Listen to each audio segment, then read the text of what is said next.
ભાવનગરમાં ચર્ચાસ્પદ બનેલા પ્રેમ લગ્ન માટે છે તે મોટા સમાચાર છે તે કહી શકાય તે ભાવનગરથી સામે આવી રહ્યા છે। જો આ કેસની વાત કરવામાં આવે તો 1 મહિના પૂર્વે એટલે કે 23 નવેમ્બરના રોજ યશ ઉપાધ્યાય જે બોટાદ જિલ્લાના ગઢડા તાલુકાના રસનાળ ગામનો વ્યક્તિ છે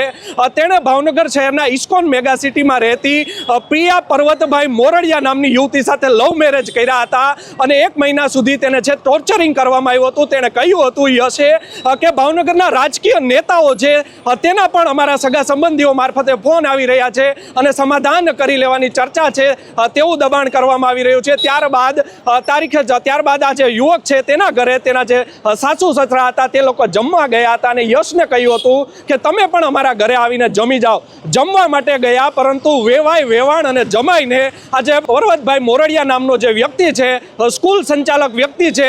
તેણે તેના જમાય વેવાય વેવાણને ઢીબી નાખ્યા હતા તેવો યશ દ્વારા આક્ષેપ કર્યો અને પોતાની જે પત્ની છે પિયા તેને છે તે સ્વિફ્ટ કલર હતી કાળા કલરની કાચવાળી નંબર પ્લેટ વગરની તેમાં છે તેનું અપહરણ કરીને લઈ ગયા હતા તેવા મતલબની ફરિયાદ એ ડિવિઝન પોલીસ સ્ટેશનમાં નોંધાવા ગયા હતા। 4 વાગ્યાનો સમગ્ર બનાવ હતો પરંતુ પોલીસે ભાવનગરની બહાદુર પોલીસે રાત્રે 3 વાગે FIR નોંધી હતી જેને લઈને યુવકે પણ આક્ષેપ કર્યા હતા કે ભાવનગર પોલીસ છે તે કોઈને કોઈ રીતે આ લોકોની સાથે સાંઠગાંઠ ધરાવે છે રાજકીય વગ ધરાવે છે। મારા જે સાસુ સસરા છે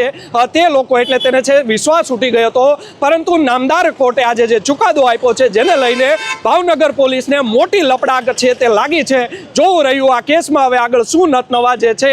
તે નાટ્યાત્મક રીતે જે પોલીસ દ્વારા આજે તેને હાજર કરવામાં આવી હતી તેમાં શું નવા ખુલાસા થાય છે જોવું રહ્યું। RR સિંઘાલ છે જે DYSP છે તપાસ અધિકારી છે MR ભલગરિયા મનીષ ભલગરિયા તેમણે તપાસ કરી હતી જ્યારે નામદાર કોર્ટે સર્ચનું BNSS 101 કલમ હેઠળ સર્ચની નોટિસ નિલંબાગ પોલીસને આપી હતી ત્યારે 8:30 કલાકે તેમના જે વકીલ છે